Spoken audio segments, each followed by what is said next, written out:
kind of shape are you in then, after New Year's Day and all that? Well, okay. Yeah, there's obviously a few players to work through, getting a bit of treatment and a couple of HIAs, but no, by and large we're in good spirits. The results have helped. We've had to tough out, both derbies really, but looking forward to getting back to Liberty on Saturday and welcoming the champions and the way they play and what we can sort of put up against them.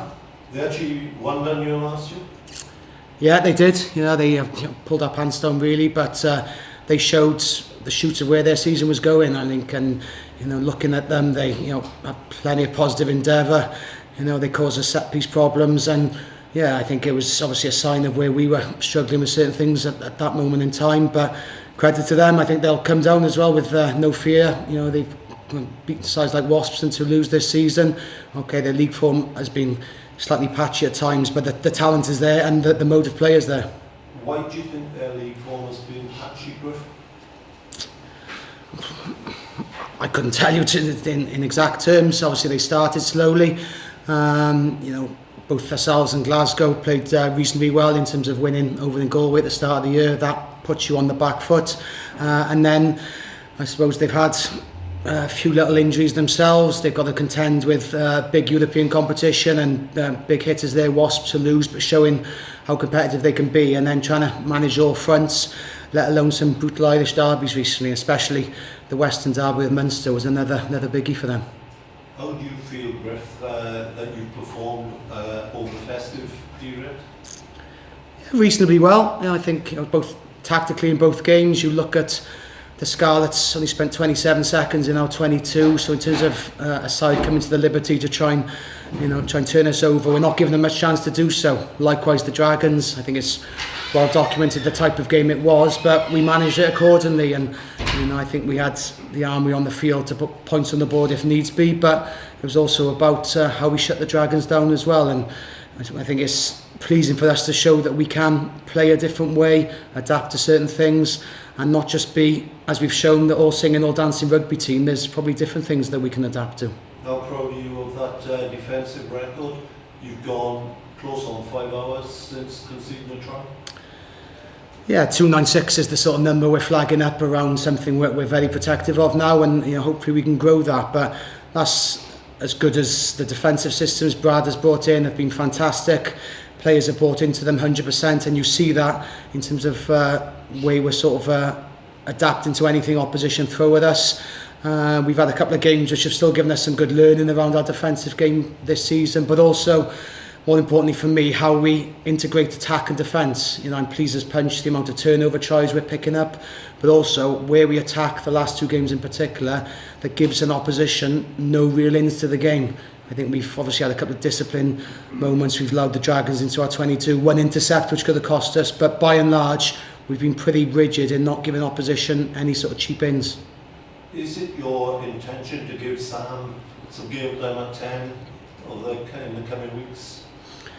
Yeah, well, it is at some point. I think that's knowing the talent we've got in the squad and both the competition for places around those positions. But I will say I've been obviously particularly pleased tactically that having those guys on the pitch has helped us in kicking terms. But I think what we haven't seen is what we are seeing in training is actually there's some real good attacking formations coming through with those two and Dan Evans on the pitch. I'm not going to pretend we've seen loads of that the last couple of games, we haven't, but the potential is there to grow an attacking game with them together, but also as we've seen how we can also territorially really dominate a side with those 3 guys on the pitch. But you're right, at some point it'll be Sam's turn around certain opposition that suits how we play. Do you see any of your 10s making a Lions squad next summer? Yeah, potentially. I think there's some huge competition there around the other nations, I guess, and I think some of it will ride on Six Nations and who goes in and who does what. But I think those guys, that's at the back of their mind really. I think both the 10s we've got are looking at how we play, our ambitions in terms of nestling nicely in the top 4, and where we're going to be after this game and after the European block will probably dictate the flow of the rest of the season. So I think for them and us, that's probably more of a consideration at the moment. This week, is Keelan likely to play? They're still doubtful, truth be told, and I think as Steve said prior that we'll take stock and again do what's right in terms of managing his overall load and just making sure that physically we're not putting anyone out there that's not ready. There was an illness for Dan Baker. Was it update on that? Dan Baker. Yeah, he's trained fully today. Yeah, I think it was just one of those 24-hour sickness bugs that perhaps did go around a lot of squads Christmas time, but he's back, trained fully today, so no, good to have him available. There's obviously news over in Bath that Faltel might be out sort of come February time. Is there an opportunity there for Dan Baker or maybe James King to join Wales? Yeah, there would be. I think they're both around the autumn squad, but perhaps didn't push through, and that's also credit to the other resources Wales have got. And again, I think it'll come back to what they can produce for us. I certainly enjoy having Dan Baker on the field. I think he's an attacking go-to for us. I think Kingy also responds particularly well whatever position he plays. 6 and 8 the last couple of weeks. He had some dynamism there, but I think, as I said, a lot of it comes down to this week and then a couple of big European games for us. Last year, Connell, you'll know these figures better than me, but they led the charts in a lot of ball in hand, offloads, different style of game almost. How much of you in particular, and maybe the league in general, picked up from what they achieved last year, the way they achieved it? Yeah, I took my hat off to them last year, and I think, as I said, we saw some of it in the Liberty, but it sort of grew and grew as the season went on. And I spoke to their staff after they beat us in Galway, and you discuss training weeks and what they're doing and how they do things. You do try and glean little different snippets of information, and some that may work in your environment, some may not. But I respect the fact, whatever the turnaround of 5 days, 6 days, 7 days, Pat and the staff he had at his disposal were really proficient at making sure skills delivery was at the forefront of their mind. And I think the way the game is changing over the last 12 months or so, that's looking at the way most refs are empathetic around the tackle, giving you an extra couple of seconds, allows you time to perhaps back your attacking systems a little bit more. And I think something that we've obviously tried to adapt to also during the latter part of last year as well. But no, they were at the forefront of it, and seeing how they kept the momentum into championship, semi-final, final, they kept the same principles, was a credit to them. Were they ahead of the curve then, and have you and others caught up now?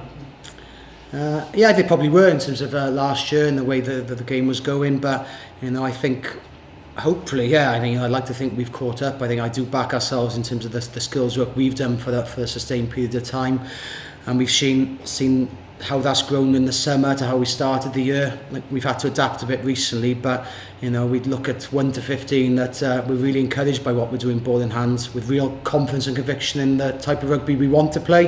We don't always do it, but as I said, I think we can get to that and hopefully improve ourselves as the season goes on. Just check I heard right, 28 seconds in your 22 against Scotland? 27. 27 seconds? Yeah, and that's credit to any penalties conceded, and likewise the way we managed the mid-third, but also just credit to Brad and defensively how rigid we are and how the players are well tuned into the information being given by him. Have you ever achieved anything like that before? What's the nearest you got to that in other games? Nothing I can recall. I think I've been here a while and know that it's nice to see our defensive virtues coming to the fore. I associate growing up around the Ospreys that we've had a lot of resilience around the defensive game and big game defensive players. And I think now we're starting to develop a game that's got both sides of the ball, that we can actually be as tough as we can be with defensively, but also as attractive as we want to be with attack as well. How much are you targeting a top 2 place, Griff, rather than just the top 4, to get that home draw this year? Nothing at the moment. I think it is about seeing these games as a block of 3 and then taking stock, going into the European block, and then looking at, to be honest, another 4 big games in the Six Nations, where it's probably a period where we have been vulnerable and we've got to pick up the ante there, as we did in the last international block. 10 points from 15 was pleasing there, but no, we've got to back that up in the Six Nations.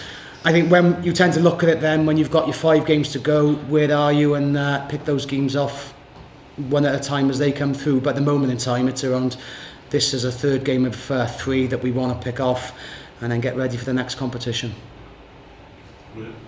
Shane Williams has said this morning that he's seen in the bookies you tipped to win the Challenge Cup. Where does that Is that looking hopeful for you, do you think? I'd say mentality, as I just said to Mark there. I think we just, have done reasonably well in the competition, and the way the fixtures have fallen. The Lyon away game was, when we were bold with our selection and backed ourselves up and got a good result there, which set us up for the group. And we've just got to back up the last couple of games, see where we are. But again, it's the way the season sort of chops and changes really there, and you've just got to park it and take it as it comes in terms of the next round. And it'd been particularly nice to do well and get a home quarter final and bring a buzz to the Liberty around European competition, but as I said, there's a lot of water under the bridge before that. Is it a pain to keep losing players, sort of the Wales squad coming up again, or do you feel prepared as you were in the autumn? Oh, you like to prepare for that. I think it's it's never a pain, it's a privilege, and I think we're really proud of players who push on to get international honours. Great to see Sam Davis get that in the autumn, and you want to push players on. What we've got to be mindful of is we have built a certain amount of depth in the squad, but the ironic thing in the game in Wales, a couple come through for us, they come through for Wales pretty quickly, so you're always trying to play catch up, and that's sometimes harsh on your pathway that the players aren't there, and you can be vulnerable. But as I said, you've got to keep producing and keep backing players, as we've done for the last 12-18 months. And Rees Webb, do you expect to see him for the Newcastle game any sooner? No, I think that's probably a fair assessment from Steve. He's been around the group today, he's buzzing away, and I think that would be a good one.